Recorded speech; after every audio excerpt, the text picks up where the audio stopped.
Hanifah menatap cermin kamar dengan hati yang sedikit berdebar. Gaun sederhana berwarna biru tua melekat di tubuhnya. Dipilih dengan tergesa setelah Wisnu mengajaknya makan malam bersama kedua orang tuanya. Sebenarnya, undangan itu terdengar biasa, sekadar pertemuan keluarga di sebuah restoran favorit mereka. Namun entah mengapa, ada rasa tidak nyaman yang merayapi batinnya. Cepat sedikit, Hanifah. Kita terlambat. Suara Wisnu terdengar dari ruang tamu. Hanifah merapikan jilbabnya, menarik napas panjang, lalu berjalan keluar. Tatapan Wisnu sekilas menelusuri istrinya. Tanpa senyum, hanya anggukan singkat. Sikap dingin itu sudah semakin sering belakangan ini, sejak kabar kehamilan yang terus gagal mereka nantikan. Perjalanan menuju restoran dipenuhi keheningan. Wisnu menatap jalan, sementara Hanifah memeluk tangannya sendiri, mencoba mencari kata untuk membuka obrolan. Namun lidahnya keluh. Udara terasa berat, seperti ada sesuatu yang sengaja disembunyikan. Restoran itu tidak terlalu ramai malam itu. Aroma sup dan panggangan menguar, berpadu dengan cahaya lampu gantung yang temaram. Orang tua Wisnu sudah duduk di meja pojok. Wajah mereka kaku, seolah-olah pertemuan ini bukan sekadar santap malam hangat, melainkan sebuah sidang yang menunggu putusan. Hanifah, duduklah, ucap ibu mertua sambil tersenyum tipis. Senyum itu tidak mengandung kehangatan, melainkan formalitas yang dingin. Hanifah berusaha ramah, menatap mereka satu persatu, mencoba mengabaikan kegelisahan yang semakin membesar. Pelayan datang, menu dipesan, dan sesaat percakapan terasa biasa, tentang pekerjaan Wisnu, kondisi bisnis keluarga, lalu beralih ke cuaca. Tetapi Hanifah bisa merasakan ada sesuatu yang mengintai di balik semua basa-basi itu. Hingga akhirnya, setelah makanan utama tersaji, ayah mertua meletakkan sendok garpunya dengan suara denting kecil. Matanya menatap lurus ke arah Hanifah, tajam, seolah hendak menghakimi. Hanifah, suaranya berat. Kami sudah cukup lama menunggu kabar baik dari kalian. Tapi sampai sekarang, tidak ada tanda-tanda. Hanifah menelan ludah. Kata-kata itu seperti pisau yang tiba-tiba menusuk ruang makan. Ia sudah terbiasa dengan sindiran halus soal keturunan. Tetapi malam ini nada suara itu berbeda. Keras, jelas, tanpa tedeng aling-aling. Ibu mertua menimpali dengan suara yang lebih halus tapi tak kalah menusuk. Nak, kami tahu kau sudah berusaha. Tapi keluarga ini perlu penerus. Wisnu tidak bisa terus-terusan menunggu tanpa kepastian. Hanifah menatap Wisnu, berharap ada pembelaan. Harapan kecil bahwa suaminya akan menggenggam tangannya, mengatakan bahwa mereka masih bisa berjuang bersama. Namun Wisnu hanya diam, menunduk pada piringnya, seolah kata-kata orang tuanya memang mewakili isi hatinya. Jadi, apa maksud bapak dan ibu? Hanifah bertanya dengan suara bergetar. Ayah mertua tidak berputar-putar. Kami ingin kau mengikhlaskan Wisnu. Perceraian adalah jalan terbaik, demi kebaikan semua pihak. Seketika, darah Hanifah serasa berhenti mengalir. Ruangan seakan berputar. Suara musik lembut dari pengeras suara restoran terdengar jauh. Tak lagi nyata. Kata, cerai, menggema di kepalanya, bergema dan menikam. Hanifah menggenggam gelas air di depannya. Jari-jarinya bergetar. Jadi ini alasan sebenarnya kita makan malam? Untuk menjebakku mendengar permintaan ini? Tanyanya. Suaranya lirih tapi penuh luka. Ibu mertua menundukkan kepala sedikit, seakan menunjukkan rasa iba, tapi jelas tidak ada keraguan dalam ucapannya.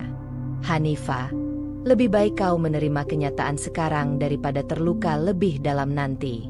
Wisnu butuh penerus, dan kau, mungkin takdirnya berbeda. Hanifah kembali menoleh pada Wisnu. Apakah ini juga maumu? Suaranya nyaris pecah. Wisnu mendesah. Matanya menghindar. Hanifah, aku tidak ingin menyakitimu. Tapi aku juga tak bisa melawan orang tuaku. Jawaban itu hancur leburkan hatinya. Bukan hanya desakan cerai, tapi pengkhianatan dari pria yang seharusnya menjadi sandaran hidupnya. Makan malam itu berakhir tanpa benar-benar disentuh. Hanifah hampir tidak merasakan rasa apapun dari makanan yang tersaji. Semua percakapan berikutnya hanyalah gema samar. Ia hanya ingin cepat keluar dari ruang itu. Di mobil, perjalanan pulang kembali diselimuti diam. Wisnu berusaha mengatakan sesuatu, tapi kata-katanya terputus-putus, seakan tidak punya keberanian untuk benar-benar menjelaskan. Hanifah hanya menatap keluar jendela. Matanya berkaca-kaca namun tak ada air mata yang jatuh. Ia tahu, jika menangis sekarang, Wisnu mungkin akan merasa lega karena pikirannya benar. Tidak, ia tidak akan memberi keleluasaan itu. Setibanya di rumah, Hanifah langsung masuk kamar tanpa bicara sepatah kata pun. Ia membuka kerudungnya, duduk di tepi ranjang, dan akhirnya membiarkan air matanya jatuh. Tapi tangis itu tidak lama. Perlahan, rasa sakit berubah menjadi bara yang membakar dalam diam. Kalau mereka mengira aku akan pasrah, mereka salah besar, bisiknya pada diri sendiri. Kata-kata itu bukan sekadar pelipur, melainkan janji.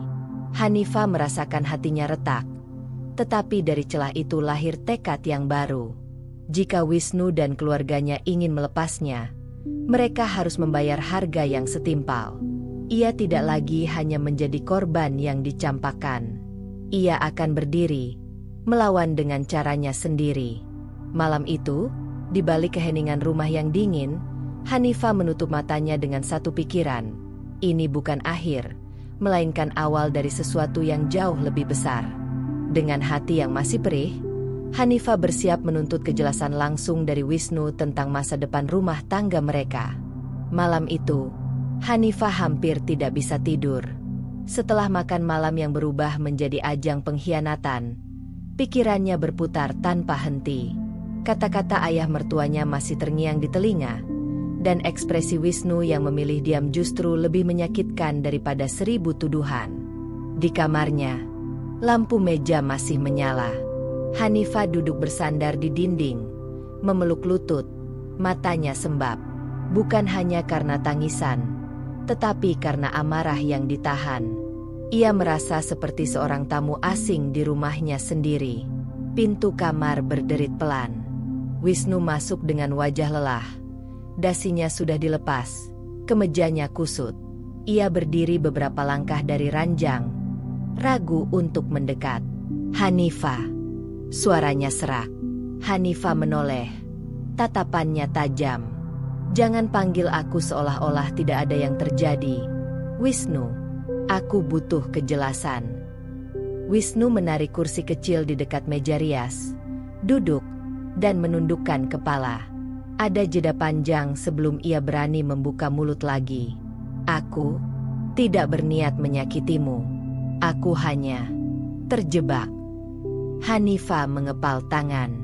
Terjebak? Kau duduk diam di sana, mendengarkan orang tuamu memintaku menceraikanmu, dan kau menyebut dirimu terjebak? Kau bahkan tidak mencoba membelaku. Wisnu menutup mata sejenak, seakan mencari kata. Kau tahu mereka. Ayah dan ibu punya harapan besar padaku. Mereka ingin cucu. Hanifah. Sudah bertahun-tahun kita menunggu. Tapi berhenti. Hanifah memotong tajam. Jangan kau ulangi alasan itu. Aku sudah mendengarnya ribuan kali. Seolah-olah aku bukan manusia, hanya sekadar alat untuk melahirkan. Hening kembali menyelimuti kamar. Angin malam menyusup dari jendela yang sedikit terbuka, membuat tirai bergoyang perlahan. Wisnu menghela napas panjang, menatap istrinya dengan mata yang penuh keraguan. Aku tidak tahu harus bagaimana. Aku mencintaimu, Hanifah. Tapi aku juga tidak bisa melawan mereka. Kata-kata itu, bukannya menghibur, justru membuat hati Hanifah semakin membeku. Cinta macam apa yang rela tunduk pada tekanan, membiarkan istrinya dihina? Hanifah bangkit berdiri tegak di hadapan Wisnu. Suaranya tegas, tanpa getar. Kalau begitu, mari kita bicara dengan jujur. Kau ingin aku ikhlas diceraikan? Baik, aku akan setuju. Wisnu menatap kaget, wajahnya pucat. Apa maksudmu? Hanifah menatap lurus, tanpa gentar. Aku akan menandatangani perceraian itu. Tapi dengan satu syarat. Semua aset yang kita miliki, dan bagianmu dari bisnis keluarga, akan menjadi milikku. Kau ingin bebas dariku? Maka kau harus membayar kebebasan itu. Wisnu tersentak, seolah tidak percaya dengan apa yang baru saja ia dengar. Hanifah, itu gila. Semua aset, itu bukan hanya milikku. Ada usaha keluarga juga. Hanifah mengangkat tangan, menghentikan protesnya. Aku tidak peduli bagaimana kau menyebutnya. Mereka memperlakukanku seperti sampah, seakan aku bisa dibuang kapan saja. Jadi aku akan menunjukkan pada mereka, jika aku harus pergi, aku tidak akan pergi dengan tangan kosong. Wisnu berdiri, berjalan mondar-mandir, kepalanya digelengkan berulang kali. Kau menuntut sesuatu yang tidak mungkin. Ayah tidak akan pernah setuju. Ibu akan marah besar. Aku bahkan tidak tahu apakah aku bisa melakukannya. Hanifah melipat tangan di dada. Bukan urusanku bagaimana caranya. Aku hanya ingin kau tahu bahwa aku tidak akan memberikan mereka kemudahan. Aku yang selama ini dihina. Aku yang dianggap tidak berguna. Sekarang, aku yang menentukan harga. Wisnu menatap istrinya lama, mencoba mencari secercah kelembutan di balik mata yang kini dingin seperti baja. Namun Hanifah tidak bergeming. Ia sudah kehilangan kesabaran, kehilangan rasa percaya. Yang tersisa hanyalah tekad untuk tidak membiarkan dirinya diinjak lagi. Aku tidak bisa menjawab sekarang, kata Wisnu akhirnya. Suaranya nyaris putus asa. Aku perlu waktu. Aku harus memikirkan ini. Hanifah mendekat, berdiri hanya sejengkal darinya. Kau boleh berpikir sepuasnya. Tapi ingat, Wisnu, aku tidak akan menunggu selamanya. Aku sudah terlalu lama menunggu pengertian darimu. Sekarang giliranku yang menentukan. Wisnu terdiam. Ia merasa seperti terjepit di antara dua dinding yang semakin mendekat. Keluarga yang menuntutnya, dan Hanifah yang kini tak lagi bisa dianggap lembut dan pasrah. Hanifah melangkah kembali ke ranjang, duduk dengan anggun meski hatinya berkecamuk. Ia tahu kata-katanya barusan bukan sekadar ancaman kosong. Itu janji. Dan janji itu akan ia penuhi, apapun konsekuensinya. Wisnu akhirnya meninggalkan kamar, berjalan pelan dengan bahu merosot. Pintu tertutup di belakangnya dengan bunyi lembut. Tapi bagi Hanifah bunyi itu terasa seperti garis pemisah. Sejak saat itu, tidak ada jalan kembali. Hanifah menatap ke arah pintu. Matanya bersinar penuh tekad. Kalau mereka ingin menyingkirkanku, mereka harus jatuh bersamaku, bisiknya. Malam itu, Hanifah merasa untuk pertama kalinya ia memegang kendali dalam pernikahan ini. Luka yang ditorehkan mertua dan diamnya Wisnu justru menjadi bahan bakar bagi hatinya. Ia tidak lagi hanya menjadi istri yang menunggu. Ia adalah wanita yang siap menuntut haknya dengan cara apapun yang ia pilih. Hanifah mulai menyusun strategi, mencari dukungan, dan memetakan kekuatan untuk menegakkan tuntutannya. Pagi itu, Hanifah bangun lebih cepat dari biasanya. Matanya masih sembab, tapi pikirannya tajam. Semalam ia sudah menetapkan syarat. Semua aset harus menjadi miliknya jika Wisnu ingin perceraian berjalan. Kini ia sadar, tekad saja tidak cukup. Ia butuh data, strategi, dan sekutu yang bisa membantunya melawan keluarga yang berkuasa. Di meja sarapan, Wisnu duduk dengan wajah lelah. Secangkir kopi di depannya hampir tak tersentuh. Ia beberapa kali melirik Hanifah, seolah ingin bicara, tapi bibirnya terkunci. Hanifah tidak memberi celah. Ia hanya makan roti pelan, lalu berdiri, merapikan tas, dan keluar rumah tanpa sepatah kata pun. Bagi Wisnu, keheningan itu lebih menyakitkan daripada teriakan. Ia merasa pernikahannya tergantung di ujung jurang, sementara dirinya terjepit di tengah. Orang tua yang menuntut, dan Hanifah yang kini berubah menjadi wanita yang tak bisa lagi ditundukkan. Hanifah melangkah ke sebuah kafe kecil di pusat kota. Di sudut ruangan, sahabatnya sejak kuliah, Rani, sudah menunggu. Rani, seorang wanita cerdas yang kini bekerja sebagai konsultan keuangan, langsung tahu ada sesuatu yang berat dari raut wajah Hanifah. "Ada apa? Kau kelihatan berbeda," tanya Rani sambil menyeruput teh hangatnya. Hanifah duduk, menatap sahabatnya dalam-dalam. "Rani, aku ingin tahu sebanyak mungkin tentang aset keluarga Wisnu. Semua yang bisa kau gali, bisnis, tanah, rekening. Aku tidak bisa lagi duduk diam. Aku harus punya senjata." Rani terbelalak. "Hanifah, kau serius? Ini besar. Kau melawan keluarga yang punya pengaruh dan uang. Mereka tidak akan segan-segan melawan balik." Hanifah mengangguk mantap. "Justru itu. Mereka pikir aku lemah. Bisa diabaikan. Aku ingin mereka tahu, aku masih bisa berdiri, bahkan membuat mereka jatuh tersungkur. Aku tidak akan menggunakan cara kotor. Rani, semua harus sah. Semua harus terukur. Aku tidak ingin hanya membalas dendam. Aku ingin menang dengan kepala tegak." Rani menghela napas panjang. Ia tahu tekad Hanifah bukan sekadar emosi sesaat.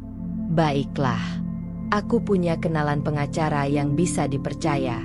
Tidak sembarangan, dia terbiasa menghadapi keluarga kaya yang manipulatif. Aku akan perkenalkan kau padanya." Siang itu, Rani menepati janjinya.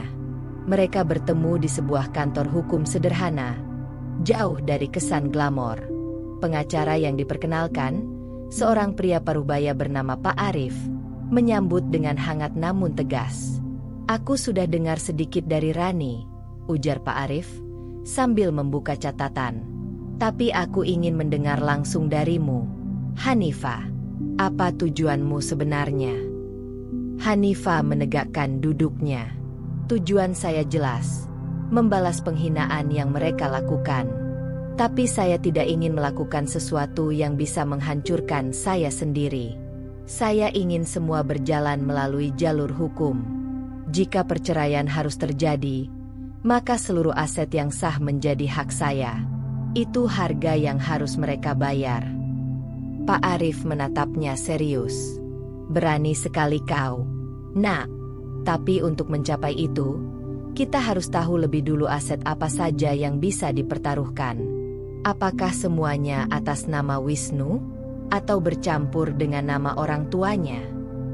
Hanifah menghela napas. "Itu yang harus saya cari tahu. Wisnu tidak pernah terbuka soal keuangan. Tapi aku tahu sebagian aset pribadi ada atas namanya. Rumah ini, beberapa kendaraan, dan sebagian saham kecil. Sisanya, aku yakin bercampur dengan usaha keluarga." Pak Arif mengangguk. "Baik, kalau begitu, langkah awal, kita kumpulkan semua bukti kepemilikan. Rekening, sertifikat, dokumen saham. Kau harus mulai mengamati semua pergerakan Wisnu. Bahkan percakapan kecil bisa jadi petunjuk. Jangan ada yang terlewat." Hanifah mengangguk mantap. "Saya akan lakukan." Rani menepuk tangan sahabatnya, memberi dukungan. "Kau tidak sendirian, Hanifah. Kita akan lakukan ini bersama." Sementara itu, di kantor, Wisnu duduk di ruangannya dengan kepala berat. Berkas-berkas kerja menumpuk, tapi pikirannya melayang ke ucapan Hanifah tadi malam. Semua aset diserahkan padanya, tuntutan yang mustahil bagi keluarganya. Namun yang lebih menghantui adalah tatapan Hanifah. Tatapan yang dulu penuh cinta kini berubah menjadi dingin dan tak tergoyahkan. Wisnu terjebak dalam dilema. Hatinya masih menyimpan kasih pada Hanifah, tapi ia juga takut kehilangan pengakuan orang tuanya. Sejak kecil, Wisnu dididik untuk selalu menuruti kehendak keluarga. Darah dan nama keluarga adalah segalanya, begitu kata ayahnya. Dan kini, untuk pertama kalinya, ia diminta memilih antara nama keluarga atau hati yang pernah ia jaga bersama Hanifah. Ia menatap foto pernikahan mereka di meja kerjanya. Hanifah tersenyum tulus di sampingnya. Di hari itu yang penuh janji. Foto itu kini terasa seperti sisa masa lalu yang semakin kabur. Wisnu menutup wajah dengan kedua tangannya. Aku mencintaimu, Hanifah. Tapi apa aku cukup berani melawan mereka? Gumamnya lirih. Sore menjelang malam, Hanifah pulang dengan pikiran penuh strategi. Ia mulai mencatat semua yang pernah ia ketahui soal aset Wisnu, sertifikat rumah yang disimpan di lemari, dokumen kendaraan, dan beberapa percakapan singkat tentang saham kecil di perusahaan keluarga. Setiap detail ia tuliskan dengan rapi, seolah sedang menggambar peta kekuasaan. Bukan sekadar peta harta, melainkan peta jalan menuju kebebasan yang ia tentukan sendiri. Hanifah menatap catatannya, lalu berbisik pada diri sendiri. Jika mereka ingin mencampakkan aku akan pastikan mereka merasakan sakitnya kehilangan lebih dari yang kubayangkan. Dengan peta awal aset di tangannya, Hanifah mulai melangkah lebih jauh, menguji batas kesabaran Wisnu sekaligus menilai siapa saja sekutu maupun lawan yang harus ia hadapi. Hari itu, Hanifah menerima undangan mendadak. Wisnu memintanya datang ke rumah orang tuanya pada sore hari. Tidak ada penjelasan panjang, hanya pesan singkat. Kita harus bicara bersama ayah dan ibu. Hanifah menatap layar ponselnya lama. Ia tahu apa artinya. Pertemuan ini bukan sekadar diskusi ringan, melainkan konfrontasi langsung. Kali ini, ia tidak akan datang sebagai istri yang bersikap sopan dan menunduk. Ia datang membawa syarat, membawa tekad yang sudah bulat. Ruang keluarga rumah besar itu terasa dingin meski pendingin ruangan menyala. Sofa kulit berwarna coklat tua tertata rapi, meja kaca dipenuhi gelas teh yang masih mengepul. Di sana sudah duduk Wisnu, ayahnya, dan ibunya. Ketiganya menoleh ketika Hanifah masuk. Hanifah, duduklah, ujar ibu mertua. Suaranya terdengar tegas, tanpa keramahan. Hanifah melangkah masuk dengan kepala tegak. Ia duduk di sofa berhadapan langsung dengan mereka. Suasana hening beberapa detik. Hanya terdengar detik jam di dinding. Ayah mertua membuka percakapan. Suaranya berat. Kami sudah membicarakan ini. Wisnu setuju. Perceraian adalah jalan terbaik. Tapi kami ingin proses ini berjalan cepat, tanpa ribut-ribut. Hanifah tersenyum tipis, senyum yang tidak mengandung kelembutan. Baik, saya tidak akan menghalangi, tapi saya punya syarat. Saya tidak akan menandatangani apapun kecuali seluruh aset Wisnu dan bagian sahamnya diserahkan pada saya. Itu harga perceraian yang kalian minta. Sejenak, ruangan terdiam. Wisnu menunduk, seolah tak sanggup menatap istrinya. Sementara ibu mertua langsung menegang. Wajahnya memerah. Apa? Kau pikir kami akan menyerahkan semua yang sudah dibangun keluarga ini padamu? Kau bukan siapa-siapa lagi setelah perceraian. Jangan bermimpi terlalu tinggi, Hanifah. Ucapnya tajam. Hanifah menatap balik tanpa goyah. Saya memang bukan siapa-siapa bagi kalian. Tapi selama bertahun-tahun saya ada di sisi Wisnu, menjalani pernikahan ini, menanggung semua tekanan soal keturunan. Kalian ingin menyingkirkan saya? Maka saya pastikan saya tidak pergi dengan tangan kosong. Itu kompensasi atas harga diri saya yang kalian injak. Ayah mertua menggebrak meja. Suara gelas bergetar. Teh hampir tumpah. Kau keterlaluan. Keluarga ini tidak akan tunduk pada ancaman seorang perempuan mandul. Kata itu, mandul menusuk Hanifah, tapi kali ini ia tidak menunjukkan luka. Justru dari luka itulah lahir keberanian. Ia menegakkan tubuhnya, tatapannya menusuk ke arah ayah mertua. Saya tidak akan membela diri dari kata-kata itu. Kalian boleh menganggap saya apa saja, tapi percayalah, hukum di negeri ini tidak mengenal kata mandul. Hukum mengenal hak, dan saya tahu hak saya sebagai istri yang sah. Jadi jangan kira saya tidak punya jalan. Wisnu akhirnya bersuara. Suaranya lemah. Hanifah, tolong, jangan buat ini lebih sulit. Aku. Hanifah memotong cepat. Kau diam. Wisnu, aku sudah cukup mendengar diam dan kepasrahanmu. Sekarang saatnya kau mendengar aku. Kau ingin aku pergi? Aku akan pergi, tapi dengan harga yang kutentukan. Ibu mertua menepuk paha suaminya, mencoba menenangkan. Hanifah, dengar. Kau bisa pergi dengan terhormat jika tidak menuntut macam-macam. Kami bisa memberimu sejumlah uang, cukup untuk memulai hidup baru. Tapi jangan pernah berpikir merebut aset keluarga kami. Hanifah tersenyum miring. Uang saku? Setelah semua penghinaan ini? Tidak. Aku tidak butuh sedekah. Aku ingin bagian yang sah. Aku ingin mereka yang mencoba menyingkirkanku tahu bahwa aku bisa membuat mereka kehilangan lebih dari sekadar harga diri. Ayah mertua kembali bersuara. Nadanya penuh kemarahan. Kalau begitu, kita tidak ada kesepakatan. Kau tidak akan mendapatkan apapun dariku. Dan jangan kira ancamanmu akan membuat kami gentar. Hanifah berdiri perlahan, mengambil tasnya. Wajahnya tetap tenang, meski dadanya berdegup keras. Baik, kalau begitu, kita lihat siapa yang lebih kuat bertahan.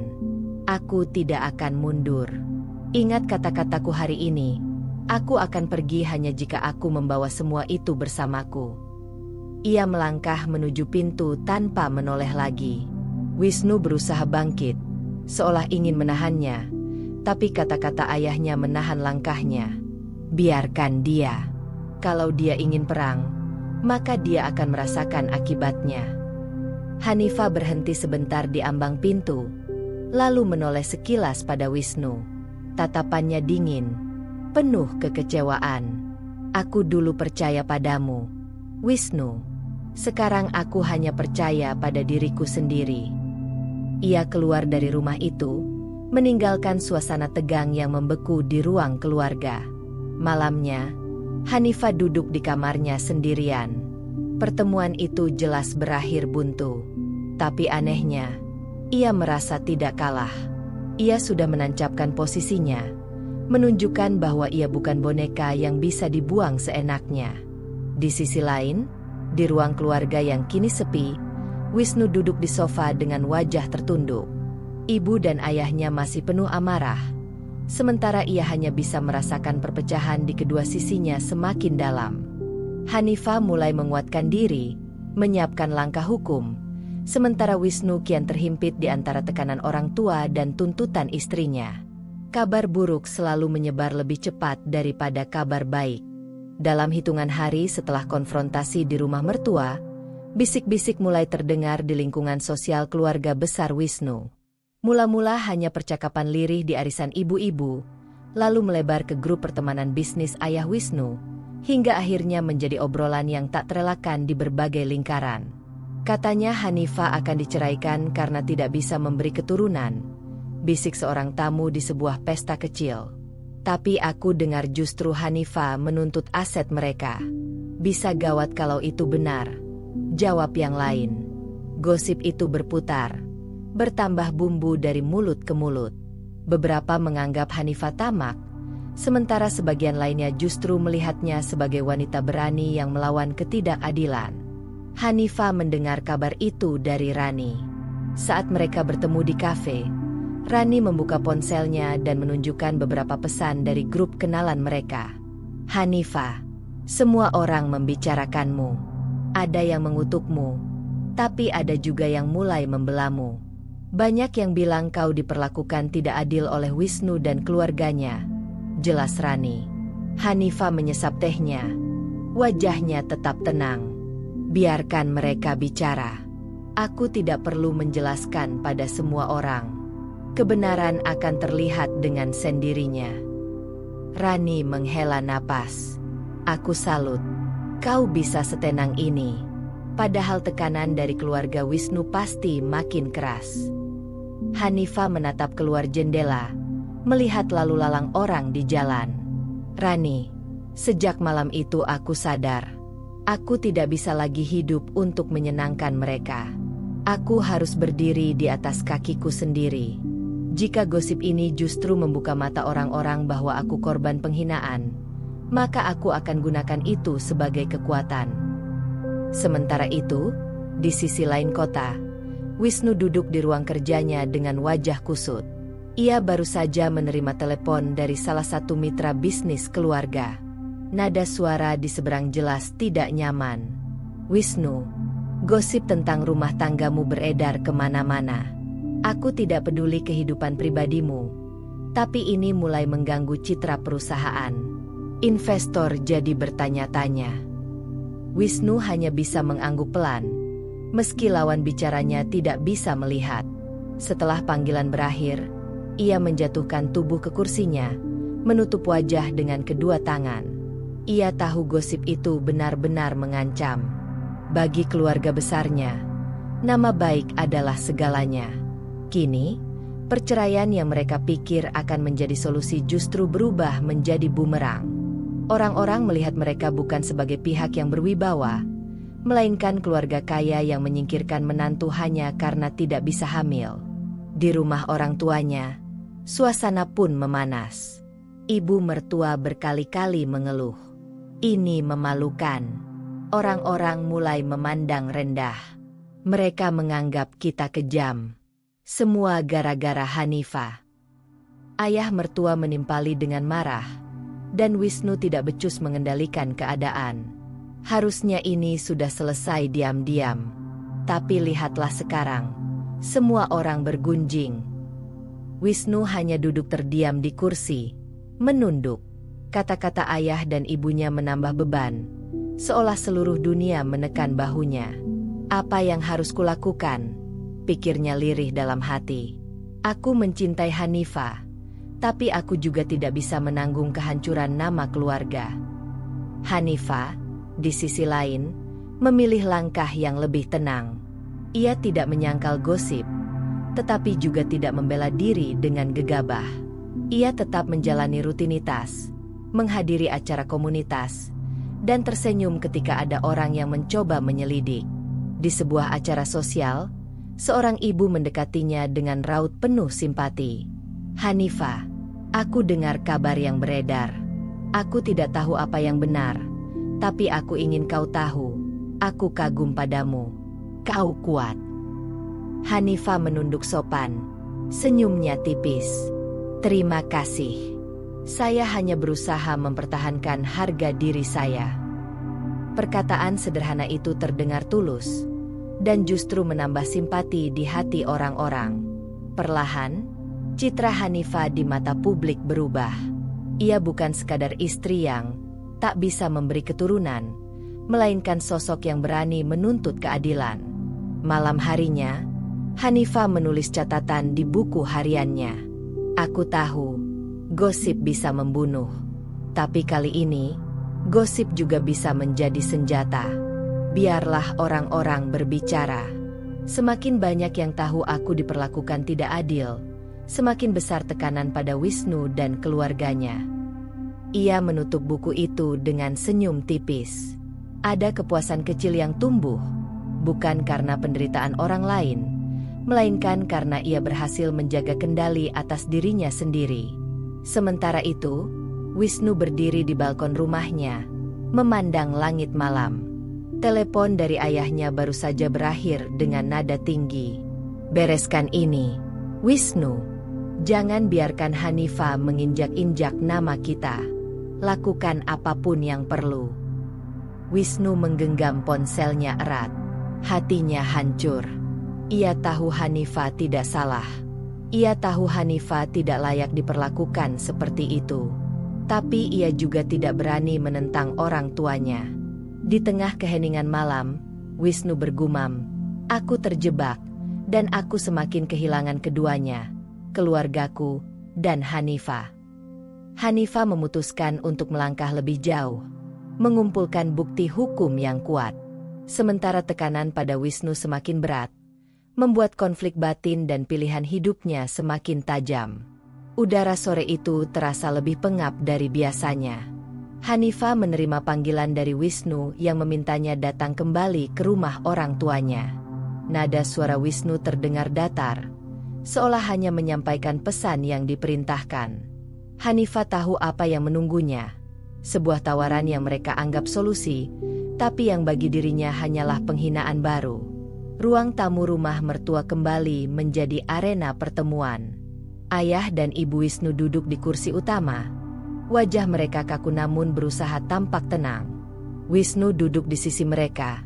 Matanya sayu, menunduk seolah tidak punya keberanian untuk menatap istrinya. "Hanifah," ibu mertua membuka percakapan dengan suara yang lebih lembut dibanding sebelumnya, meski jelas mengandung nada manipulatif. "Kami sudah memikirkan semuanya. Kami ingin masalah ini selesai tanpa gaduh. Untuk itu, kami siap memberikan kompensasi." Hanifah menegakkan tubuh, menunggu. Ayah mertua menyambung, "Kami bisa memberimu sejumlah uang. Cukup besar untuk memulai hidup baru. Anggap saja itu bentuk terima kasih karena telah menjadi istri Wisnu selama ini." Hanifah menahan tawa getir. "Bentuk terima kasih? Berapa jumlahnya?" Sebuah amplop coklat diletakkan di meja. Hanifah menatapnya sekilas, lalu menoleh pada wajah mereka. "Jadi, kalian pikir harga diriku bisa ditebus dengan amplop ini?" Ibu mertua mencoba menenangkan. "Ini bukan soal harga diri, Hanifah. Ini cara kami untuk memastikan semua tetap berjalan baik. Orang-orang tidak perlu tahu lebih banyak. Kau bisa keluar dengan elegan, tanpa keributan." Hanifah mencondongkan tubuh. Suaranya tajam. "Elegan bagi siapa? Bagi kalian? Supaya gosip tidak semakin menyebar? Supaya nama baik keluarga tetap utuh? Sementara aku keluar sebagai perempuan gagal yang diberi uang tutup mulut?" Wisnu bergeser gelisah, ingin bicara, tapi ayahnya mengangkat tangan, memberi isyarat untuk diam. Ayah mertua menatap Hanifah dengan tajam. "Hanifah, jangan keras kepala. Tawaran ini adil. Kau bisa hidup tenang, dan kami bisa melanjutkan hidup kami. Kalau kau menuntut terlalu jauh, kau akan merusak dirimu sendiri." Hanifah menarik napas dalam, lalu berkata perlahan namun tegas, "Dengar baik-baik. Aku tidak akan menerima sepeser pun dari amplop murahan itu. Aku sudah bilang sejak awal, perceraian ini hanya bisa terjadi jika semua aset Wisnu dan bagian sahamnya diserahkan padaku. Itu syaratku. Tidak kurang, tidak lebih." Ibu mertua kehilangan kesabaran. Suaranya meninggi. "Hanifah, kau pikir kau siapa berani menuntut sebesar itu? Kau tidak memberi kami cucu, tapi berani merebut hasil kerja keras keluarga ini? Kau tidak tahu diri." Hanifah berdiri perlahan. Tatapannya menusuk. "Aku tahu persis siapa diriku. Aku Hanifah, istri sah Wisnu. Aku mungkin tidak memberi kalian cucu, tapi aku sudah mengorbankan bertahun-tahun hidupku di bawah tekanan, hinaan, dan tuntutan. Jika kalian ingin menyingkirkanku, kalian harus membayar harga itu. Aku tidak akan pergi sebagai pecundang." Ayah mertua menggebrak meja keras, membuat amplop di atasnya jatuh ke lantai. "Cukup. Tidak akan ada aset yang jatuh ke tanganmu. Kalau kau bersikeras, bersiaplah menghadapi akibatnya. Kau akan melawan keluarga besar yang punya pengaruh di mana-mana. Kau kira bisa menang?" Hanifah menatap lurus tanpa gentar. Aku tidak peduli seberapa besar kekuatan kalian. Aku tidak akan mundur. Hukum ada di pihakku. Dan aku tidak sendirian. Kalian ingin perang, maka perang yang akan kalian dapat. Ruangan itu mendidih oleh ketegangan. Wisnu akhirnya bersuara, lirih tapi jelas. Ayah, ibu, mungkin sebaiknya kita pertimbangkan lagi. Namun ayahnya memotong tajam. Diam. Wisnu, kau terlalu lemah menghadapi perempuan ini. Biarkan kami yang menanganinya. Hanifah menatap suaminya sekilas, lalu kembali menatap kedua mertuanya. Kalau begitu, tidak ada lagi yang bisa dibicarakan. Kita lihat siapa yang bertahan paling lama. Ia meraih tasnya, berdiri dengan anggun, lalu melangkah pergi tanpa menoleh lagi. Di luar rumah, Hanifah berhenti sejenak, menarik napas panjang. Jantungnya berdegup kencang, tapi wajahnya tetap tegar. Ia tahu pertempuran baru saja dimulai. Tawaran kecil tadi hanyalah bukti bahwa keluarga itu mulai goyah. Dan penolakannya adalah tanda bahwa ia tidak akan tunduk. Di dalam rumah, ibu mertua jatuh terduduk di sofa. Wajahnya penuh amarah. Perempuan itu akan menghancurkan kita kalau dibiarkan. Kita harus segera bertindak. Wisnu duduk mematung. Kepalanya tertunduk dalam. Ia merasakan dirinya semakin kehilangan kendali atas semuanya. Istrinya, keluarganya, bahkan dirinya sendiri. Hanifah bersiap melangkah ke ranah hukum, memperkuat bukti dan jaringan dukungan, sementara keluarga Wisnu merencanakan langkah balasan. Langkah Hanifah semakin mantap setelah penolakan tegas terhadap tawaran kompensasi kecil. Ia tahu, pertempuran ini tidak hanya soal harta, tapi juga tentang siapa yang mampu mengendalikan narasi di mata publik. Dan narasi adalah soal reputasi. Malam itu, Hanifah duduk di ruang kerjanya dengan laptop terbuka. Ia memutar ulang rekaman suara dari ponselnya, rekaman pertemuan terakhir di ruang keluarga mertuanya. Suara ibu mertua terdengar jelas, penuh amarah. Kau tidak memberi kami cucu, tapi berani merebut hasil kerja keras keluarga ini? Kau tidak tahu diri. Hanifah mendengarkan sambil menatap layar kosong. Ia tahu, satu potongan kalimat saja sudah cukup untuk mengguncang citra keluarga Wisnu di hadapan masyarakat. Ia menulis catatan kecil di samping rekaman itu. Senjata moral. Bukan untuk diumbar sembarangan, tapi digunakan pada saat yang tepat. Keesokan harinya, ia bertemu lagi dengan Rani di sebuah kafe sepi. Rani terperanjat saat Hanifah memperdengarkan rekaman itu. Ya Tuhan, Hanifah, kau benar-benar merekam mereka. Hanifah mengangguk tenang. Aku tidak bisa hanya mengandalkan kata-kata. Mereka licik, dan aku harus lebih cerdas. Ini bukan soal balas dendam kosong, Ran. Ini soal menjaga harga diriku dan membuat mereka belajar bahwa memperlakukan seseorang dengan hina tidak akan berakhir begitu saja. Rani menatap sahabatnya dengan kagum bercampur khawatir. Kalau rekaman ini bocor, habislah nama baik keluarga mereka. Tapi hati-hati, Hanifah. Mereka pasti akan melawan habis-habisan. Hanifah tersenyum tipis. Aku tidak akan mengumbar sembarangan. Tapi aku akan memberi mereka alasan untuk takut. Di sisi lain, Wisnu semakin terhimpit. Kantornya menjadi tempat ia menanggung tatapan kasihan rekan-rekannya. Mereka tidak berani bertanya langsung. Tapi Wisnu tahu apa yang mereka dengar. Gosip tentang konflik rumah tangganya telah menjalar. Siang itu, ia menerima pesan singkat dari Hanifah. Aku punya rekaman kata-kata orang tuamu.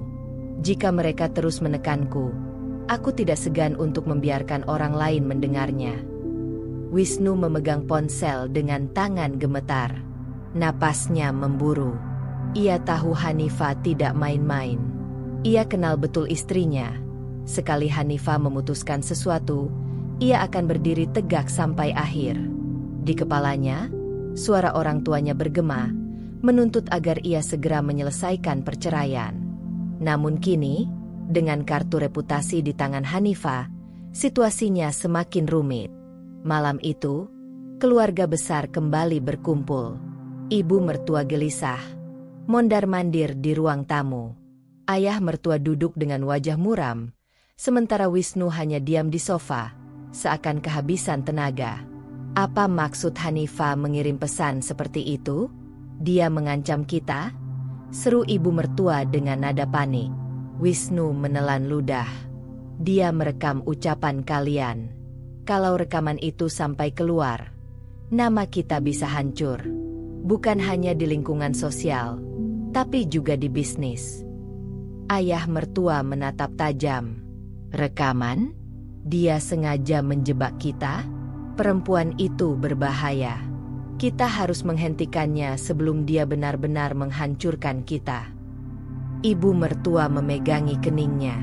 Bayangkan jika para istri pengusaha lain mendengar aku bicara seperti itu. Mereka akan memandang rendah. Kita akan dijauhi. Wisnu merasa dadanya sesak. Untuk pertama kalinya, ia melihat orang tuanya benar-benar ketakutan. Rasa bersalah menyeruak dalam dirinya. Seandainya aku bisa melindungi Hanifah sejak awal, semua ini tidak akan terjadi. Hanifah, di rumahnya, duduk di balkon dengan secangkir kopi. Ia menatap langit malam, menenangkan diri. Dalam hatinya, ia tahu langkah ini berisiko besar. Namun ia juga sadar, inilah satu-satunya cara untuk menyeimbangkan kekuatan. Mereka bisa menginjakku secara sosial dan ekonomi. Tapi mereka lupa, reputasi adalah benteng yang bisa runtuh hanya dengan satu celah kecil. Ponselnya bergetar. Pesan baru masuk dari nomor tak dikenal. Kau pikir bisa menghancurkan keluarga kami dengan gosip murahan? Jangan bermimpi terlalu tinggi. Hanifah tersenyum dingin. Ia tahu itu pasti dari orang suruhan mertua. Ia menuliskan balasan singkat. Aku tidak bermimpi. Aku hanya menuntut apa yang menjadi hakku. Kalian yang mulai. Aku hanya menyelesaikannya. Hari-hari berikutnya, tekanan semakin terasa di pihak keluarga Wisnu. Beberapa mitra bisnis mulai menunda pertemuan. Ibu mertua menerima undangan arisan yang mendadak dibatalkan. Ayah mertua ditanya secara halus tentang gosip di balik layar. Setiap tanda kecil itu menambah ketakutan mereka. Skandal bukan hanya menghancurkan wajah di depan masyarakat, tapi juga berpotensi menggoyahkan kekuasaan yang sudah mereka bangun bertahun-tahun.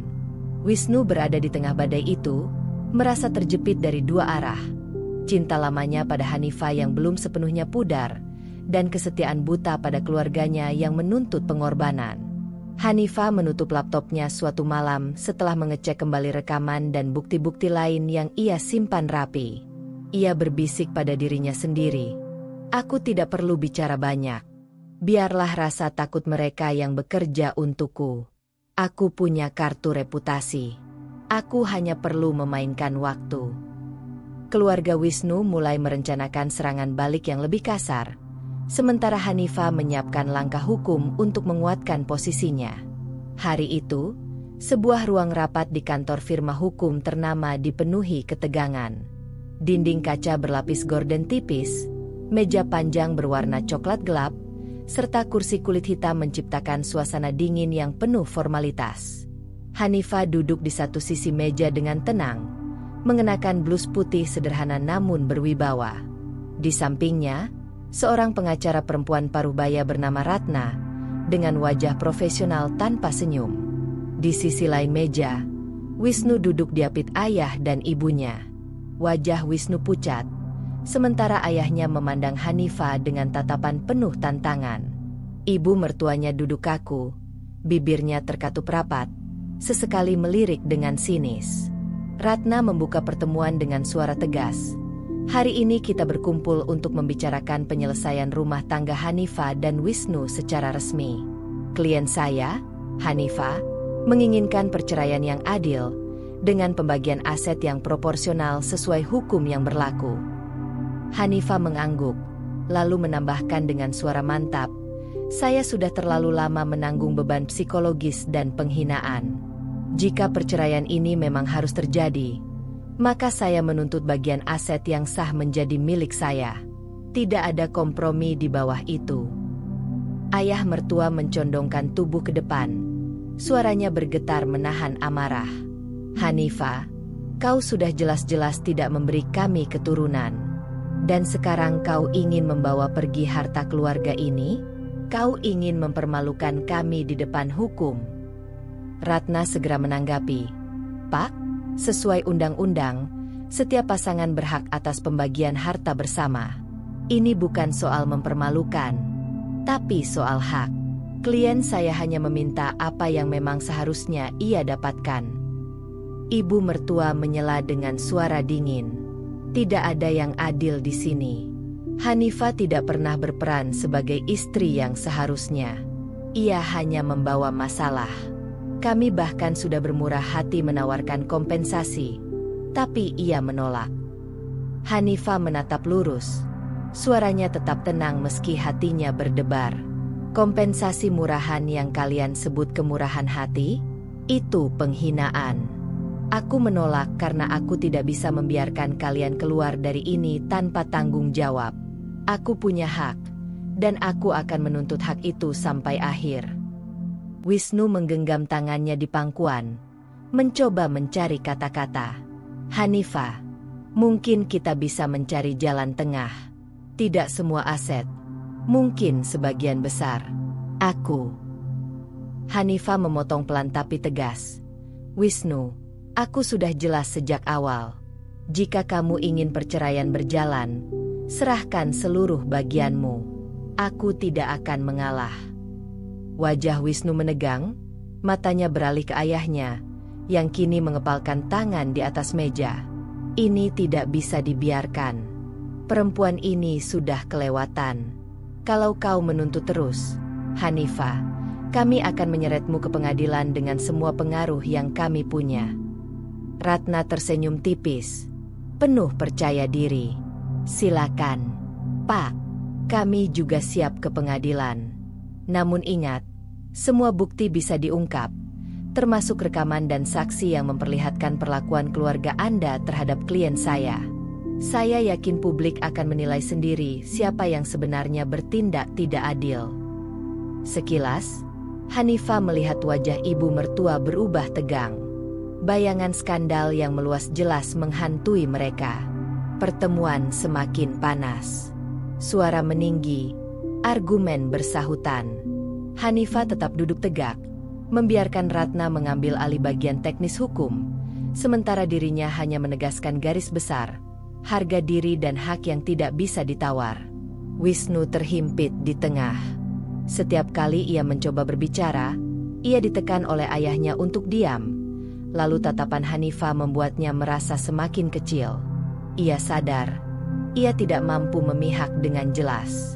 Semua kata-kata seolah terjebak di tenggorokannya. Akhirnya, setelah lebih dari 2 jam debat yang tidak kunjung menemukan titik temu, Ratna menutup map dokumennya. Baik, karena pihak keluarga Wisnu menolak syarat yang diajukan, maka pertemuan hari ini berakhir tanpa kesepakatan. Langkah selanjutnya akan ditentukan di jalur hukum. Klien saya siap. Hanifah bangkit perlahan, mengambil tasnya. Ia menatap Wisnu sebentar. Ada sisa luka dan keraguan di sana, tapi juga keyakinan bahwa ia sudah memilih jalan yang tepat. "Aku tidak takut menghadapi kalian," katanya tenang sebelum meninggalkan ruangan.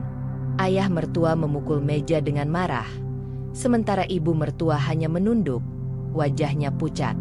Wisnu tetap duduk, tubuhnya lemas, merasa benar-benar terjebak. Ia tidak bisa menyelamatkan istrinya, juga tidak bisa melepaskan diri dari tekanan orang tuanya. Di luar ruangan, Hanifah menarik napas panjang. Perjuangan belum selesai, tapi hari itu ia membuktikan satu hal, ia tidak lagi sendirian. Dengan pengacara di sisinya dan bukti di tangannya, ia memiliki kekuatan yang bisa membuat keluarga Wisnu gentar. Hanifah mulai melangkah ke pengadilan, sementara keluarga Wisnu menyiapkan taktik kotor untuk menjatuhkannya di hadapan hukum. Hari itu, Hanifah tidak menyangka dirinya akan menyaksikan sisi lain dari keluarga Wisnu yang selama ini hanya menampilkan wajah dingin dan penuh amarah. Semua berawal ketika ia menghadiri mediasi lanjutan di kantor pengacara. Rencananya hanya untuk menyerahkan tambahan dokumen aset dan mempersiapkan langkah berikutnya. Namun, sebuah kejadian mengguncang hatinya. Pertemuan berlangsung singkat. Ratna, pengacara Hanifah, menyerahkan dokumen kepada perwakilan keluarga Wisnu. Ayah mertua hadir dengan sikap angkuh seperti biasa, sementara Wisnu duduk lesu. Namun kali ini, ibu mertua tampak berbeda. Wajahnya pucat, bibirnya bergetar, dan tangannya gemetar setiap kali mencoba meraih cangkir teh di depannya. Saat perdebatan semakin memanas, ibu mertua tiba-tiba meletakkan tangan di dada, napasnya terengah. Aku tidak bisa, katanya lirih, sebelum tubuhnya merosot di kursi. Semua orang di ruangan sontak panik. Wisnu meloncat berdiri, memegang ibunya. Ibu, bertahanlah. Ayah mertua segera memanggil bantuan, sementara Ratna menelepon ambulans. Hanifah berdiri terpaku, dadanya berdegup keras. Beberapa menit kemudian, ibu mertua dibawa ke rumah sakit. Hanifah ikut ke lobi, menyaksikan Wisnu berlari di samping tandu, wajahnya penuh kecemasan. Di ruang tunggu rumah sakit, suasana hening. Wisnu duduk dengan kepala tertunduk, tangannya bergetar. Ayahnya mondar-mandir.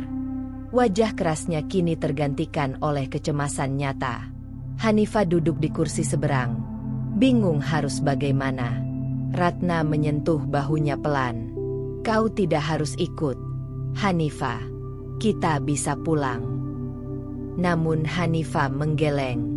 Aku ingin tahu keadaannya. Bagaimanapun, dia ibunya Wisnu. Dia juga pernah menjadi bagian dari hidupku. Beberapa jam kemudian, seorang dokter keluar dan menjelaskan bahwa ibu mertua mengalami serangan panik berat akibat tekanan emosional.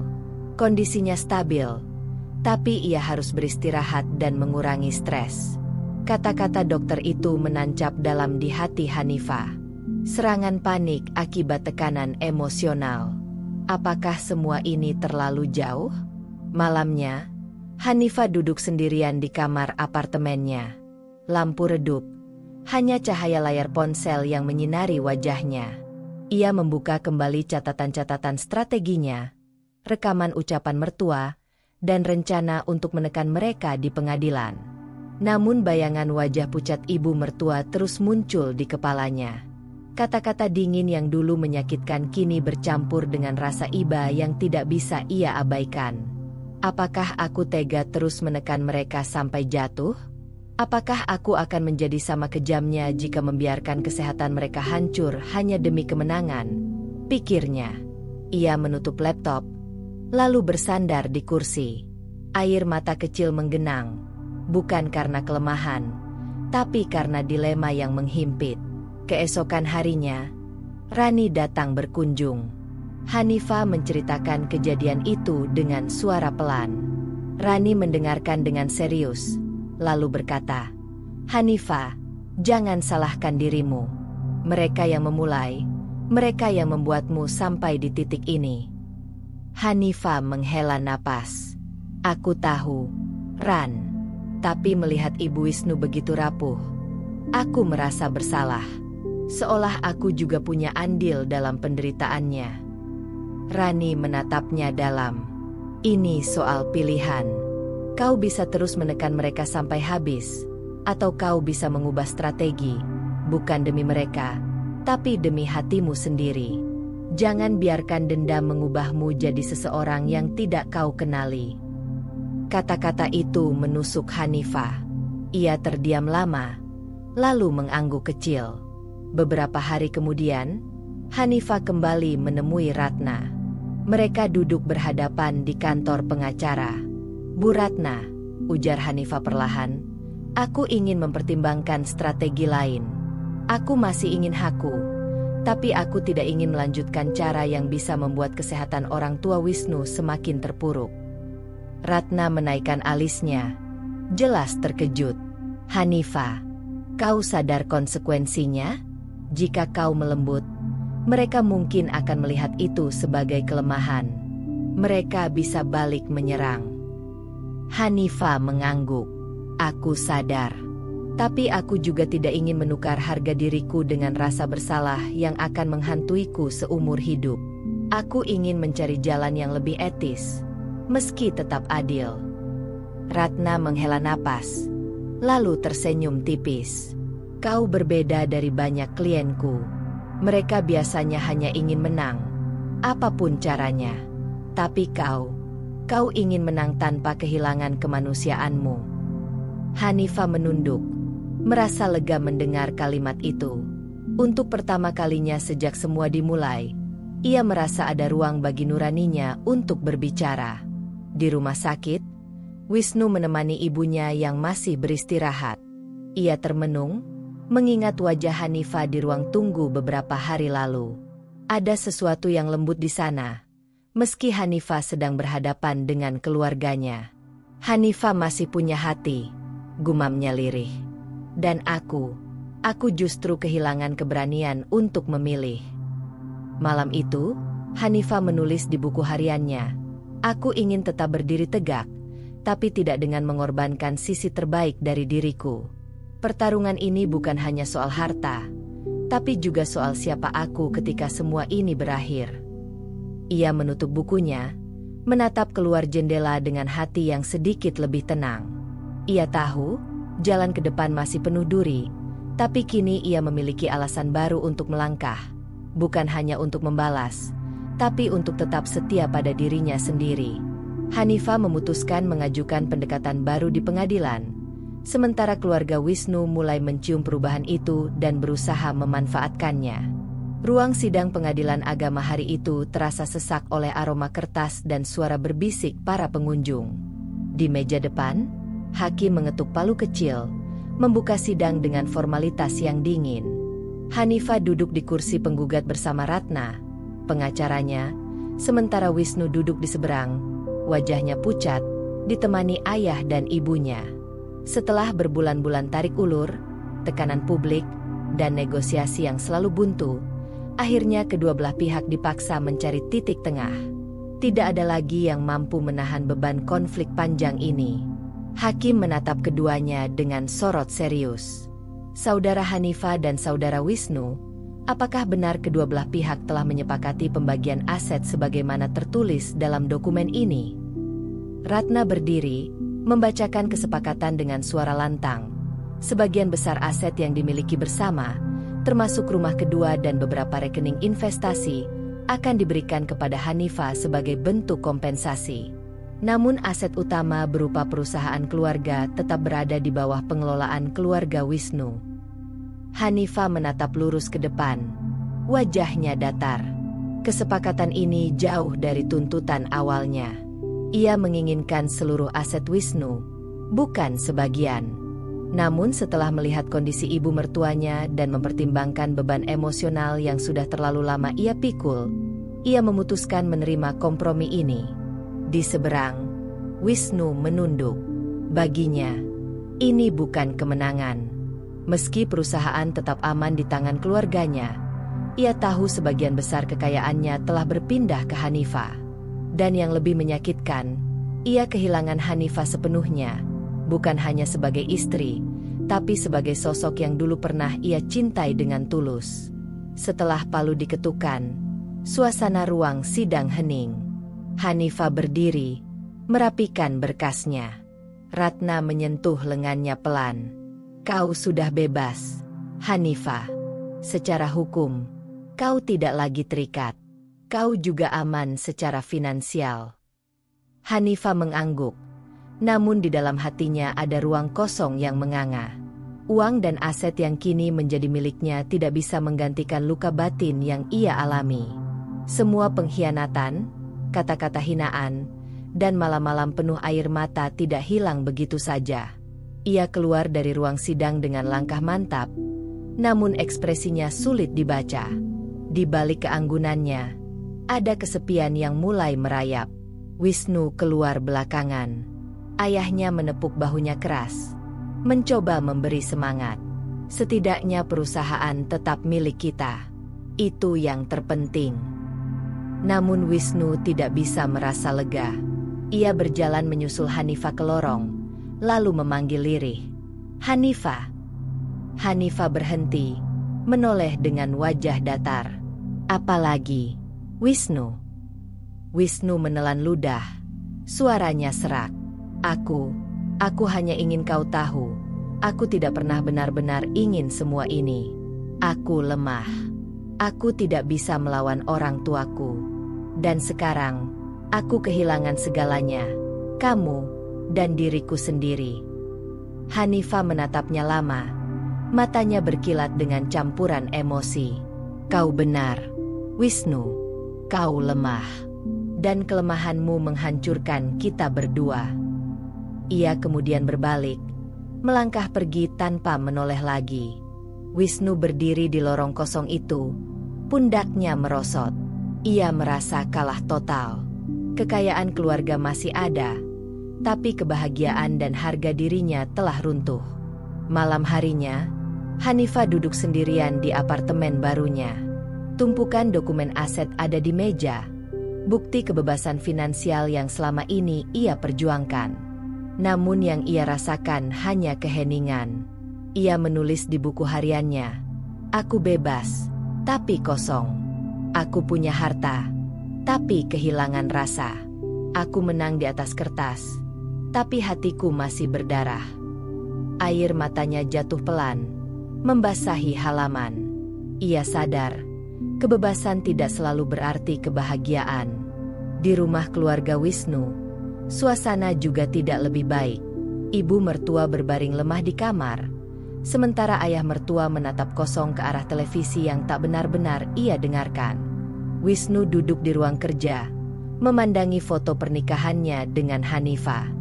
Senyum bahagia mereka di masa lalu terasa seperti potret dari kehidupan orang lain. "Semua ini salahku," bisiknya pada diri sendiri. "Aku tidak mampu melindungi Hanifah. Dan aku tidak mampu melawan keluargaku. Kini, aku hanya bayangan." Kesepakatan itu memang menutup proses hukum, tapi tidak menutup luka. Hanifah mendapatkan sebagian dari yang ia tuntut, tapi hatinya tetap hampa. Keluarga Wisnu mempertahankan inti kekayaan mereka, tapi kehilangan citra bersih dan ketenangan batin. Dan Wisnu berada di tengah pusaran, kehilangan segalanya yang paling penting, cintanya dan dirinya sendiri. Hanifah mencoba menjalani kehidupan baru dengan kebebasan finansial, namun harus menghadapi bayangan masa lalu dan pertanyaan besar tentang arti kemenangan sejati. Hari-hari Hanifah mulai terasa berbeda. Apartemen barunya terasa lapang, sunyi, dan modern. Semua yang ada di sana adalah hasil jerih payah yang ia perjuangkan melalui pertempuran panjang melawan Wisnu dan keluarganya. Meja kayu berlapis kaca, rak buku penuh dokumen dan referensi, bahkan lukisan-lukisan sederhana menghiasi dinding, semuanya ia pilih sendiri. Kebebasan finansial ini memberinya kendali penuh atas hidupnya, tapi sekaligus menghadirkan kesunyian yang tak pernah ia bayangkan sebelumnya. Pagi itu, Hanifah membuka jendela, memandangi jalanan kota yang sibuk.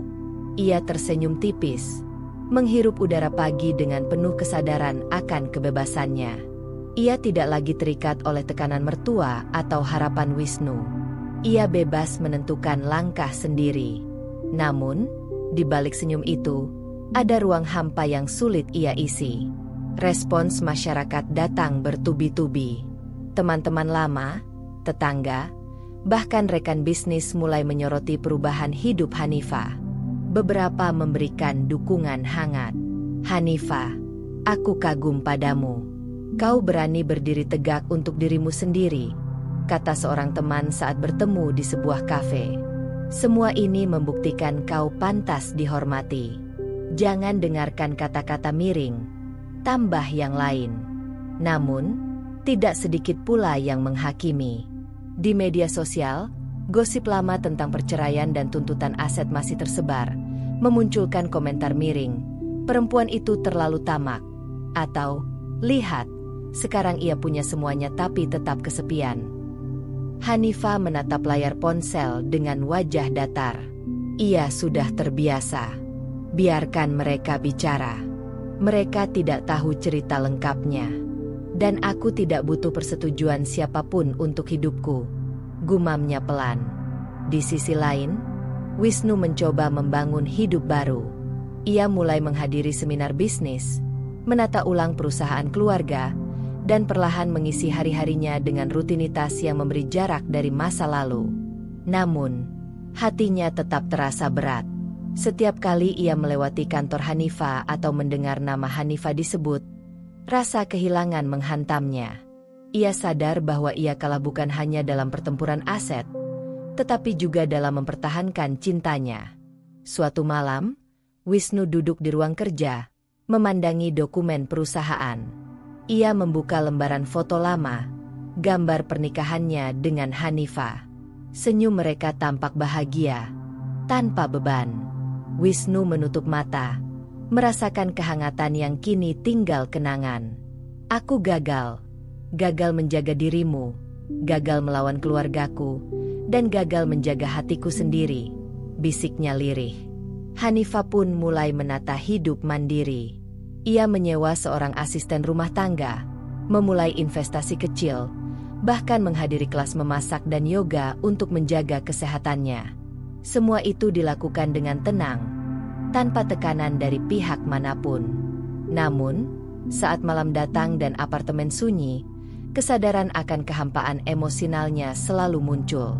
Ia duduk di sofa, secangkir teh di tangan, memandangi lampu kota yang berkelap-kelip. Aku bebas secara finansial. Tapi bebas dari apa lagi? Dari cinta? Dari keluarga yang seharusnya peduli? Atau hanya dari pengkhianatan? Pikirnya. Air matanya jatuh pelan, tanpa suara. Suatu sore, Hanifah bertemu Rani di taman kota. Mereka duduk di bangku kayu, menikmati matahari senja. Hanifah, kau terlihat tenang, tapi aku bisa merasakan ada sesuatu yang hilang, kata Rani, menatap sahabatnya dengan perhatian. Hanifah tersenyum tipis. Kau benar. Aku punya kebebasan, tapi kesepian ini tidak mudah diisi. Aku mulai sadar bahwa kemenangan tidak selalu membawa kebahagiaan. Aku merdeka, tapi kosong. Rani menggenggam tangan Hanifah. Itu wajar. Semua orang butuh waktu untuk menata hati setelah trauma dan pengkhianatan. Kau sudah melangkah jauh, dan itu sudah luar biasa. Hanifah mengangguk, menatap langit senja yang oranye keemasan. Ia merasa ada harapan.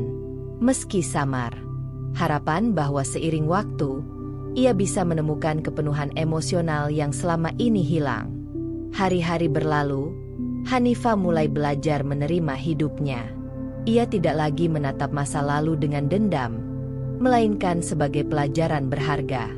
Reputasi yang ia bangun melalui keberanian dan ketegasannya menjadi salah satu fondasi baru dalam kehidupannya. Ia mulai membangun jaringan sosial baru, membuka peluang bisnis, dan bahkan menerima undangan komunitas sosial yang sebelumnya ia hindari. Namun setiap langkah maju selalu diiringi refleksi dalam hati. Kesepakatan rapuh yang ia capai membawa kebebasan, tapi juga mengingatkan bahwa tidak semua kemenangan membawa kepuasan total. Wisnu, di sisi lain, mulai memahami bahwa hidup baru berarti menerima kenyataan. Ia berusaha menata diri, memperbaiki citra, dan belajar menghargai momen yang pernah ia miliki bersama Hanifah, bukan untuk kembali, tapi sebagai pelajaran agar tidak tersesat dalam ambisi atau tekanan keluarga lagi. Malam itu, Hanifah menulis di buku hariannya, "Aku bebas, tapi hatiku masih mencari. Aku punya aset, tapi tidak punya cinta yang dulu kurasakan. Mungkin inilah harga yang harus kubayar untuk bertahan. Namun aku percaya, dengan waktu, aku bisa menemukan keseimbangan antara kebebasan dan kebahagiaan." Ia menutup buku itu, menatap jendela, dan untuk pertama kali dalam bulan-bulan terakhir, ia merasakan ketenangan. Ketenangan yang tidak sempurna, tapi nyata. Ketenangan yang mengisyaratkan awal dari kehidupan baru. Hanifah mulai merancang proyek pribadi yang lebih besar, sekaligus membuka peluang untuk menemukan tujuan hidup yang lebih dalam. Sementara Wisnu menghadapi kenyataan bahwa hidupnya harus dibangun tanpa Hanifah. Hanifah duduk di ruang kerja apartemennya, memandangi dokumen-dokumen yang selama ini menjadi saksi perjuangannya. Setiap lembar kertas, setiap bukti yang ia kumpulkan, setiap strategi yang ia jalankan, semua itu membawanya pada kebebasan finansial yang ia idamkan. Namun, kali ini, perasaan yang muncul bukan lagi kebanggaan. Ada beban lain, konsekuensi moral dari semua pilihannya. Sejak kesepakatan rapuh tercapai, gosip tidak berhenti. Tidak hanya Wisnu dan orang tuanya yang menanggung tekanan sosial, beberapa anggota keluarga lain, adik ipar, sepupu, dan kerabat dekat, juga merasakan dampaknya. Beberapa kehilangan kepercayaan rekan bisnis, yang lain menjadi bahan ejekan di komunitas sosial mereka. Hanifah mulai mendengar kabar-kabar itu dari pihak ketiga, dan rasa bersalah mulai merayap masuk. Suatu sore, seorang sepupu Wisnu, Dita, mendatangi Hanifah di apartemennya. Dita terlihat cemas, wajahnya pucat. "Hanifah, aku ingin bicara," ucap Dita, suaranya gemetar. "Aku tahu kau tidak salah, tapi keluargaku, semua ini membuat kami sulit diterima di lingkungan sosial. Aku ingin kau tahu, kami juga merasakan akibatnya." Hanifah menatap Dita, terdiam. Ia tidak menyangka bahwa pilihannya yang tegas terhadap Wisnu dan orang tua mertuanya ikut menyeret anggota keluarga lain. Ia menghela napas panjang. "Dita, aku tidak ingin ini terjadi. Aku hanya menuntut hakku, tapi kalau ini merugikan orang lain, aku merasa bersalah," kata Hanifah pelan. Dita tersenyum tipis. Air mata menggenang di matanya. "Aku mengerti. Tapi kau juga punya hakmu. Aku tidak menyalahkanmu. Aku hanya ingin kau tahu, ada orang lain yang ikut merasakan akibat dari semua ini." Hanifah menunduk. Hatinya terguncang. Ia baru menyadari bahwa balas dendam, meski sah secara hukum, membawa dampak yang lebih luas daripada yang ia bayangkan. Malamnya, Hanifah duduk sendiri di balkon, memandang lampu kota yang berkelap-kelip. Ia menulis di buku hariannya, "Aku merdeka secara finansial, tapi tidak bebas dari rasa bersalah. Aku membela harga diriku, tapi ternyata langkahku juga menimbulkan luka bagi orang lain. Apakah ini yang disebut keadilan? Atau hanya kemenangan kosong?" Ia menutup buku, menarik napas panjang, mencoba menenangkan diri. Kesadaran ini menimbulkan pergulatan batin yang tidak mudah diatasi. Ia harus memutuskan, apakah ia akan terus menuntut balas, atau mulai mengubah orientasi hidupnya. Keesokan harinya, Hanifah bertemu dengan Rani. Sahabatnya itu langsung menyadari perubahan aura di wajah Hanifah. "Kau terlihat berbeda, Hanifah. Lebih tenang, tapi juga ada sesuatu yang menahanmu," kata Rani. Hanifah mengangguk pelan. "Aku mulai menyadari, Ran, bahwa kemenangan bukan segalanya. Aku menang di mata hukum, tapi melihat orang lain ikut menderita membuatku berpikir ulang. Balas dendam tidak lagi memuaskan hatiku. Aku ingin sesuatu yang lebih bermakna." Rani tersenyum lembut. "Kau mulai mencari arah hidup yang baru. Itu langkah yang baik. Kadang kita baru sadar nilai kehidupan setelah merasakan semua konsekuensinya." Hanifah mulai merancang langkah baru. Ia tidak lagi ingin hidup hanya untuk melawan orang lain. Ia mulai memikirkan proyek pribadi yang bermanfaat, yayasan kecil untuk membantu wanita yang mengalami tekanan sosial atau keluarga toksik, serta pelatihan kewirausahaan untuk perempuan yang ingin mandiri. Semua itu ia rencanakan dengan tujuan memberi makna pada kebebasan yang ia miliki. Di sisi lain, Hanifah juga memutuskan untuk menyapa beberapa anggota keluarga Wisnu yang terdampak, bukan untuk meminta maaf, tapi sekadar memberi ruang empati. Ia menyadari bahwa keadilan tidak selalu tentang mengambil, tetapi juga memahami akibat dari tindakan sendiri. Sementara itu, Wisnu mulai menata hidupnya sendiri, menghadapi kenyataan bahwa Hanifah telah berubah dan meninggalkan masa lalu yang mereka miliki bersama. Ia menghormati perubahan Hanifah, meski hatinya masih berisi rasa kehilangan dan penyesalan. Hanifah pun mulai belajar memisahkan kemenangan materi dari kesejahteraan batin. Ia merasakan bahwa uang dan aset bisa memberinya kebebasan, tetapi kebahagiaan sejati datang dari melakukan sesuatu yang memiliki nilai, bukan sekadar menuntut balas. Malam harinya, Hanifah menulis sekali lagi di buku hariannya. Aku belajar bahwa keadilan bukan hanya soal menang atau kalah. Keadilan juga tentang mempertimbangkan dampak dari tindakan kita terhadap orang lain. Aku ingin hidup yang bebas dari dendam, tapi tetap tegas dalam harga diriku. Ini langkah pertamaku menuju kebebasan sejati, bukan hanya secara finansial, tapi juga moral dan emosional. Ia menutup buku itu, menatap keluar jendela. Lampu kota yang berkelap-kelip seperti mengingatkan bahwa meski gelap dan hampa, masih ada cahaya untuk memulai hidup baru. Hanifah mulai meluncurkan proyek sosialnya, menghadapi tantangan baru, dan belajar membangun kehidupan yang memberi makna, sambil tetap mempertahankan kebebasan yang ia perjuangkan selama ini. Hanifah menatap lembar rencana proyek sosial yang terbentang di mejanya. Sejak menyadari dampak moral dari pilihannya, ia merasa perlu memberi makna pada kebebasan finansial yang baru ia miliki. Tidak lagi untuk balas dendam, tidak lagi untuk menekan keluarga Wisnu, tetapi untuk sesuatu yang nyata, yang bisa menyentuh kehidupan orang lain. Ia memutuskan untuk memulai dengan yayasan kecil yang fokus pada pemberdayaan perempuan yang menghadapi tekanan sosial, kekerasan emosional, atau diskriminasi keluarga. Hanifah merasa pengalaman pribadinya bisa menjadi inspirasi bagi mereka. Setiap keputusan, setiap langkah proyek ini dirancang dengan hati-hati, agar hasilnya bermanfaat dan tidak menimbulkan kontroversi baru. Hari pertama peluncuran proyek berlangsung di sebuah aula komunitas. Hanifah hadir dengan penampilan sederhana, blazer hitam dan rok panjang, tanpa riasan berlebihan. Ia menatap para peserta, sejumlah perempuan muda yang membawa harapan, kecemasan, dan cerita masing-masing.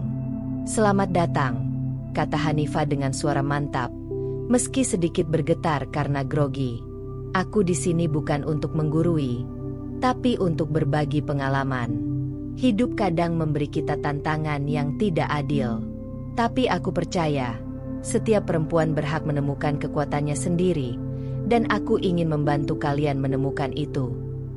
Sorak-sorai kecil muncul, beberapa peserta menunduk, menahan air mata. Hanifah merasakan energi yang berbeda dari semua pertemuan sebelumnya. Ini bukan tentang pertarungan atau pengakuan. Ini tentang memberi dan menerima. Proyek itu menggunakan sebagian aset yang ia peroleh dari perpisahan dengan Wisnu. Ia menyewa ruangan pelatihan, membayar tenaga pengajar, dan menyediakan dana untuk program mentoring dan beasiswa kecil. Setiap langkahnya dirancang transparan, agar publik bisa melihat bahwa tujuannya bukan untuk pamer atau membalas, tetapi benar-benar memberi dampak positif. Hari-hari berikutnya, liputan media mulai muncul. Beberapa media yang sebelumnya menyebarkan gosip miring kini menyoroti proyek Hanifah dengan nada positif. Artikel-artikel itu menampilkan Hanifah sebagai perempuan mandiri yang menggunakan sumber dayanya untuk memperbaiki kehidupan orang lain. Komentar di media sosial pun berubah. Dari awal yang menghakimi dan menudingnya tamak, kini muncul pujian. "Hanifah luar biasa. Dia membuktikan bahwa kekuatan bisa digunakan untuk hal baik." Beberapa bahkan menulis pesan pribadi kepada Hanifah, berterima kasih karena telah menjadi inspirasi. Wisnu mengikuti semua ini dari jauh. Ia membaca berita tentang proyek Hanifah, menonton video singkat di media sosial. Setiap kali melihat Hanifah tersenyum kepada peserta pelatihan atau menyampaikan pesan semangat, hatinya terasa berat. Ia sadar bahwa apa yang dulu hilang di tangannya kini berada di tangan Hanifah, bukan untuknya, tetapi untuk dunia yang lebih luas. Suatu malam, Wisnu berdiri di balkon rumahnya, menatap lampu kota. Dia tidak lagi menjadi milikku, tapi dia melakukan hal-hal yang seharusnya aku lakukan juga. Aku kalah, bukan hanya karena perceraian, tetapi karena dia menemukan cara untuk memberi makna hidupnya. Ia menunduk, menyesali keputusannya sendiri. Tidak ada kemarahan, hanya rasa kehilangan dan kekaguman diam-diam yang pahit. Sementara itu, Hanifah mulai merasakan kepuasan baru. Ia melihat peserta pelatihan belajar keterampilan baru, membangun kepercayaan diri, dan mulai merencanakan masa depan mereka. Bahkan satu keluarga yang sempat menghadapi tekanan sosial berat berterima kasih langsung kepadanya. Bu Hanifah, terima kasih. Jika bukan karena ibu, mungkin saya tidak akan punya keberanian untuk berdiri sendiri, ujar salah satu peserta dengan mata berkaca-kaca. Hanifah menatapnya dan tersenyum hangat. Kalian yang membuat ini mungkin.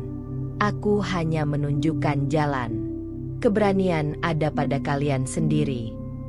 Perasaan hampa yang dulu menyelimuti hatinya perlahan mulai tergantikan oleh rasa memiliki tujuan yang jelas. Ini bukan kemenangan atas siapapun, tapi pencapaian nyata yang memberi makna bagi kehidupan banyak orang. Hari demi hari, Hanifah semakin menyadari perbedaan antara kekuasaan dan dampak. Aset yang ia miliki bukan lagi senjata atau alat balas dendam, tetapi sarana untuk mengubah kehidupan orang lain. Ia mulai merencanakan proyek lanjutan, pelatihan kewirausahaan untuk perempuan korban diskriminasi keluarga, program mentoring anak-anak yang membutuhkan figur perempuan kuat, dan dukungan sosial untuk mereka yang terjebak dalam situasi toksik. Hanifah menulis di buku hariannya, "Aku bebas. Bukan hanya secara finansial, tapi juga moral. Aku belajar bahwa kekuatan sejati bukan tentang menguasai atau membalas, tetapi tentang memberi makna. Kini, aku ingin hidupku menjadi cermin dari prinsip itu." Ia menutup buku, menatap keluar jendela. Kota di bawahnya ramai, penuh cahaya dan kehidupan. Dan untuk pertama kali, ia merasakan bahwa kebebasan yang ia miliki diiringi tujuan yang jelas. Di sisi lain, Wisnu tetap menjadi pengamat dari jauh. Ia tidak bisa lagi mengubah masa lalu, tetapi setiap keberhasilan Hanifah membuatnya merenung tentang hidupnya sendiri. Ia belajar, meski terlambat, bahwa kekuatan tanpa tujuan hanya menghasilkan kehampaan. Hanifah menghadapi tantangan baru dalam proyek sosialnya, termasuk kritik dan hambatan, tetapi keteguhan hatinya diuji untuk membuktikan bahwa hidup yang bermakna lebih berharga daripada sekadar kemenangan finansial. Hari itu, Hanifah menerima undangan yang tidak biasa. Sebuah surat resmi dari keluarga Wisnu meminta pertemuan pribadi, bukan di ruang sidang atau kantor pengacara. Hatinya berdebar, bukan karena ketakutan, tetapi karena penasaran. Setelah sekian lama berjuang, inilah momen untuk menutup bab yang selama ini penuh luka. Hanifah memilih berpakaian rapi namun sederhana, blazer biru tua dengan celana panjang hitam. Ia ingin tampil sopan tanpa memberi kesan ingin membalas. Ketika ia tiba di rumah keluarga Wisnu, suasana terasa berbeda. Tidak ada ketegangan tinggi seperti pertemuan sebelumnya, hanya keheningan dan harapan samar yang menyelimuti ruang tamu. Ibu mertua menyambutnya dengan wajah pucat, namun kali ini tidak ada sinisme atau kemarahan. Ayah mertua duduk di sofa, tangan mengepal di pangkuan, seakan menahan emosi yang selama ini tersimpan. Hanifah duduk di kursi yang disediakan. Pandangannya fokus tapi tenang. Setelah beberapa detik hening, ibu mertua membuka percakapan. "Hanifah, aku ingin mengatakan sesuatu. Selama ini, kami terlalu keras kepadamu. Kami menilai tanpa memahami, menuntut tanpa melihat perasaanmu. Aku menyesal. Hanifah menatapnya, tidak segera menjawab. Kata-kata itu terdengar tulus. Tapi ia telah belajar bahwa penyesalan saja tidak cukup untuk menutup luka. Ia menarik napas dalam, lalu berkata dengan tenang, "Aku menghargai pengakuan itu. Aku juga tidak ingin hidupku terus dibayangi dendam. Aku datang bukan untuk menyalahkan, tetapi untuk menyelesaikan semuanya secara jujur." Ayah mertua menambahkan dengan suara berat, "Hanifah, aku juga salah. Aku menekan Wisnu danmu karena keegoisan kami. Kami tidak menyadari bahwa tuntutan itu menghancurkan hubungan dan hati kita semua. Aku minta maaf." Hanifah menunduk sejenak, memikirkan semua yang telah terjadi. Semua pengkhianatan, rasa sakit, dan tekanan yang ia rasakan selama ini, ia biarkan perlahan mencair dalam percakapan jujur ini. Ia menyadari bahwa meski luka tetap ada, pengakuan dan keterbukaan memberikan ruang untuk klosure emosional. "Aku menerima permintaan maaf kalian. Aku juga ingin memaafkan, meski tidak semua hubungan bisa diperbaiki sepenuhnya," kata Hanifah. "Kita mungkin tidak bisa kembali seperti dulu, tapi setidaknya kita bisa berakhir dengan kesadaran dan rasa hormat." Ibu mertua menunduk, air mata menggenang. "Aku berharap suatu hari kita bisa berdiri tanpa rasa dendam, tanpa rasa sakit. Terima kasih sudah mau datang hari ini." Hanifah mengangguk, hati sedikit lebih ringan. Ia menyadari bahwa klosure bukan berarti melupakan, melainkan menerima dan melepaskan beban yang selama ini menahan diri. Selama pertemuan itu, Hanifah tetap tenang, tidak tergoda untuk mengungkit masa lalu lebih dari yang perlu. Ia berbicara tentang harapan, bukan tentang kesalahan, dan mendengarkan permintaan maaf dengan penuh empati. Ada kelegaan yang samar, tetapi nyata, sebuah penutup yang ia butuhkan untuk melangkah ke babak hidup berikutnya. Wisnu tidak hadir dalam pertemuan ini, namun kehadiran orang tuanya cukup untuk menyelesaikan konflik yang selama ini menjadi inti pertempuran emosionalnya. Hanifah tahu, meski tidak ada rekonsiliasi romantis, ada ketenangan yang bisa ia bawa pulang. Ketika pertemuan selesai, Hanifah berdiri, menatap kedua orang tua Wisnu. Ini bukan tentang siapa menang atau kalah. Ini tentang menutup bab lama dan membuka bab baru. Semoga kita semua bisa melanjutkan hidup dengan lebih bijak. Ibu mertua mengangguk pelan, masih menahan air mata. Ayah mertua mengulurkan tangan, dan Hanifah menjabatnya dengan mantap, simbol kecil persetujuan dan akhir yang damai. Di perjalanan pulang, Hanifah duduk di mobil dengan wajah tenang. Angin malam masuk melalui jendela, membelai wajahnya. Hatinya ringan, tapi juga penuh refleksi. Semua perjuangan, semua strategi, semua air mata dan ketegangan kini memberi arti yang lebih dalam. Kebebasan bukan hanya soal materi, tetapi juga soal hati yang bisa melepaskan beban lama. Ia menyadari bahwa klosure ini tidak sempurna, tidak semua hubungan bisa diperbaiki, dan tidak semua luka akan hilang. Namun, langkah ini memberinya kekuatan untuk melanjutkan hidup tanpa dendam, tanpa penyesalan yang mengikat. Malam itu, Hanifah menulis di buku hariannya, "Aku tidak lagi menjadi perempuan yang terperangkap dalam pertempuran dengan Wisnu dan keluarganya. Aku bisa berdiri tegak dengan hatiku sendiri. Tidak semua luka bisa sembuh, tapi aku belajar bahwa memberi ruang untuk pengakuan dan kebenaran adalah awal dari kebebasan sejati. Ini titik penutup yang aku butuhkan untuk melangkah ke kehidupan yang lebih bermakna." Ia menutup buku, tersenyum tipis, dan menatap cahaya kota yang berkelap-kelip di luar jendela. Malam itu, untuk pertama kalinya setelah berbulan-bulan badai emosi, ia merasa damai. Hanifah melangkah ke kehidupan barunya, lebih fokus pada proyek sosial dan tujuan hidup yang bermakna, sambil meninggalkan masa lalu penuh konflik dan dendam di belakang.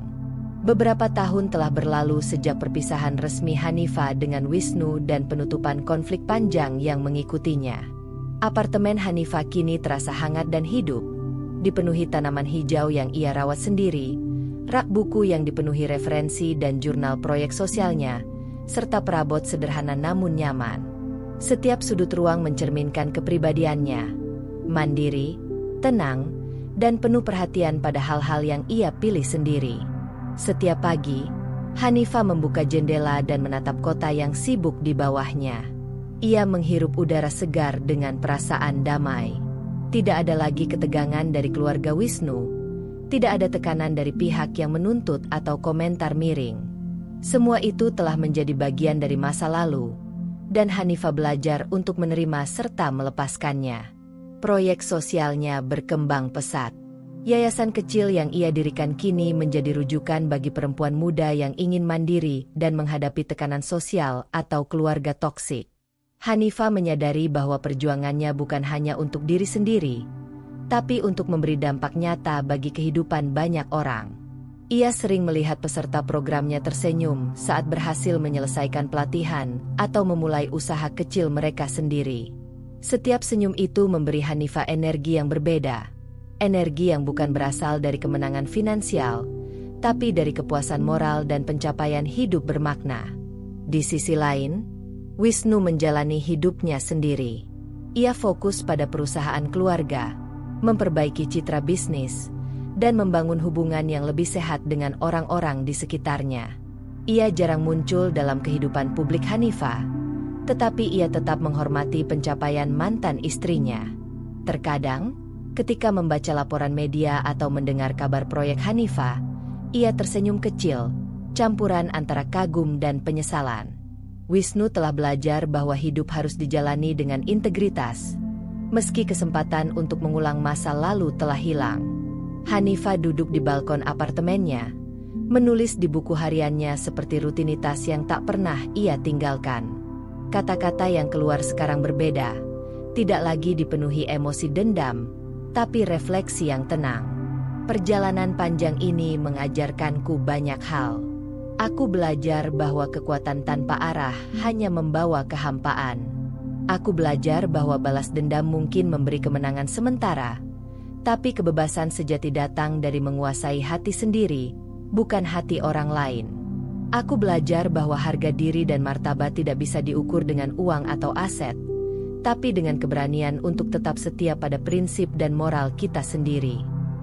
Ia menutup buku dan menatap langit senja. Cahaya keemasan menembus jendela, menciptakan bayangan hangat di lantai apartemen. Hatinya terasa ringan. Semua pertempuran yang pernah ia jalani, semua pengkhianatan dan tekanan, kini menjadi fondasi bagi kehidupan baru yang lebih tenang dan penuh makna. Hari itu, Hanifah menghadiri acara yayasan untuk merayakan keberhasilan program mentoring yang baru selesai. Para peserta tampak bersemangat, berbagi cerita keberhasilan mereka dalam membangun usaha kecil dan menemukan percaya diri. Hanifah mendengarkan dengan bangga, tersenyum hangat pada setiap pencapaian mereka. Ia menyadari bahwa dampak nyata dari hidupnya sekarang jauh lebih memuaskan daripada kemenangan materi atau reputasi yang dulu ia kejar. Di tengah acara, seorang peserta muda menghampirinya dan berkata, "Bu Hanifah, terima kasih. Karena Ibu, aku belajar bahwa kekuatan perempuan bisa membawa perubahan. Aku tidak lagi takut menghadapi keluarga atau lingkungan yang sulit." Hanifah menunduk, mata berkaca-kaca. "Aku hanya menunjukkan jalan. Kekuatan itu ada pada dirimu sendiri. Jangan pernah ragu untuk menggunakannya dengan bijak." Kata-kata itu menegaskan satu hal yang telah ia pelajari. Kehidupan yang bermakna bukan tentang menguasai atau membalas, tapi tentang memberi dampak positif bagi orang lain. Malam tiba, Hanifah duduk di sofa dengan secangkir teh hangat, menatap lampu kota yang berkelap-kelip. Ia mengingat semua tahapan perjalanan hidupnya, momen makan malam penuh pengkhianatan, negosiasi keras dengan Wisnu dan orang tuanya, perjuangan hukum, dan transformasi dari balas dendam ke pencapaian bermakna. Semua itu telah membentuknya menjadi wanita yang lebih kuat, bijak, dan damai. Ia tersenyum tipis. "Aku bebas. Tidak hanya dari belenggu orang lain, tapi juga dari belenggu emosional dan moral yang selama ini menahan langkahku." Aku merdeka, tapi juga penuh tanggung jawab pada diri sendiri dan orang lain. Hanifah menutup mata sejenak, merasakan ketenangan yang belum pernah ia rasakan selama bertahun-tahun. Masa lalu yang penuh luka kini menjadi pelajaran, dan masa depan yang menantinya penuh harapan dan peluang. Ia menyadari bahwa kebebasan sejati bukan hanya tentang memiliki, tapi juga tentang memilih hidup dengan martabat, integritas, dan tujuan yang jelas. Di pagi berikutnya, Hanifah kembali ke rutinitasnya dengan semangat baru. Ia menyiapkan program mentoring berikutnya, meninjau proposal yayasan, dan bertemu dengan peserta baru yang penuh semangat. Ia tahu jalan hidupnya masih panjang, tantangan masih menunggu, tetapi kini ia melangkah dengan hati yang ringan, pikiran yang jernih, dan tujuan yang bermakna. Ia menulis sekali lagi di buku hariannya. Perjalanan panjangku telah mengajarkanku arti kebebasan sejati. Merdeka bukan hanya dari ikatan orang lain, tapi merdeka untuk memilih hidup yang bermakna, penuh martabat, dan penuh tujuan. Aku siap menghadapi hidup baru ini dengan optimisme dan refleksi yang matang. Lampu kota berkelap-kelip di luar jendela apartemen, seperti simbol dari kemungkinan tanpa batas yang menanti Hanifah. Ia menarik napas dalam, menatap malam, dan untuk pertama kalinya dalam waktu yang lama, ia benar-benar merasa utuh. Hanifah menemukan kebebasan dan martabatnya, meninggalkan masa lalu penuh konflik, dan melangkah ke kehidupan baru yang penuh makna, damai, dan optimis. Dan begitulah akhir dari cerita kita hari ini. Setiap perjalanan, seberapapun kecilnya, selalu menyimpan pelajaran dan makna. Semoga kisah ini bisa menginspirasi, menghibur, atau bahkan membuka sudut pandang baru untukmu. Kalau kamu suka dengan cerita seperti ini, jangan lupa untuk like, komen, dan tentunya subscribe agar kamu nggak ketinggalan cerita-cerita seru berikutnya. Aktifkan juga lonceng notifikasinya supaya kamu jadi yang pertama tahu saat cerita baru tayang. Sampai jumpa di kisah selanjutnya.